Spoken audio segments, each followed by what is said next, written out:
নমস্কার। আমরা আজকে আলোচনা করব বড় বৃদ্ধাঙ্গুলির সাথে ছোট বৃদ্ধাঙ্গুলির পার্থক্য কী, অর্থাৎ বৃদ্ধাঙ্গুলি যাদের বড় আর যাদের ছোট দুটোর মধ্যে পার্থক্য কী। দেখুন, এটা হচ্ছে বড় বৃদ্ধাঙ্গুলি, এটা হচ্ছে ছোট বৃদ্ধাঙ্গুলি। তাহলে যাদের বড় বৃদ্ধাঙ্গুলি এদের ব্যক্তিগত চরিত্র হচ্ছে কিন্তু খুব দৃঢ়তা সম্পন্ন, আর ছোট বৃদ্ধাঙ্গুলি এদের কিন্তু চারিত্রিক দৃঢ়তা নেই।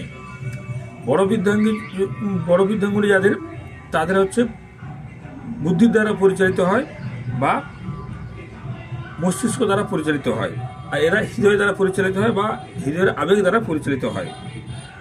অর্থাৎ এদের মধ্যে এদের আবেগ কম। বড় বৃদ্ধাঙ্গুলিদের আবেগ কম, ছোট বৃদ্ধাঙ্গুলিদের আবেগ কিন্তু অনেক বেশি থাকে। যাদের বড় বৃদ্ধাঙ্গুলি এরা ইতিহাস বা যেগুলো বাস্তব ঘটনা সেসবে কিন্তু আগ্রহী হয়, আর ছোট বৃদ্ধাঙ্গুলি যারা এরা রোমান্টিক গল্প নিয়ে, উপন্যাস এইসব নিয়ে বেশি আগ্রহী হয়। এরা বড় বৃদ্ধাঙ্গুলি এরা জীবনের ধারণের যেগুলো প্রয়োজন সেগুলোর উপর বিশেষ আগ্রহী, আর ছোট বৃদ্ধাঙ্গুলি এরা আবেগপ্রবণ কাব্য বা গল্প উপন্যাস এইসব নিয়ে কিন্তু বেশি মাতামাতি করে, এইসব ব্যাপারে বেশি আগ্রহী।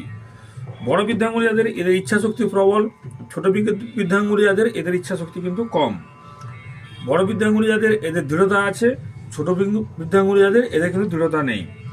বড় বৃদ্ধাঙ্গুলি এদের যুক্তি আছে কথায়, আর এদের কিন্তু কথায় যুক্তি নেই। এরা আবেগ দ্বারা যুক্তি দুর্বল, এদের আবেগ কিন্তু বেশি থাকে যাদের ছোট বৃদ্ধাঙ্গুলি হয়। এইভাবে আমরা ছোট বৃদ্ধাঙ্গুলি ও বড় বৃদ্ধাঙ্গুলির বিচার করে থাকি। নমস্কার।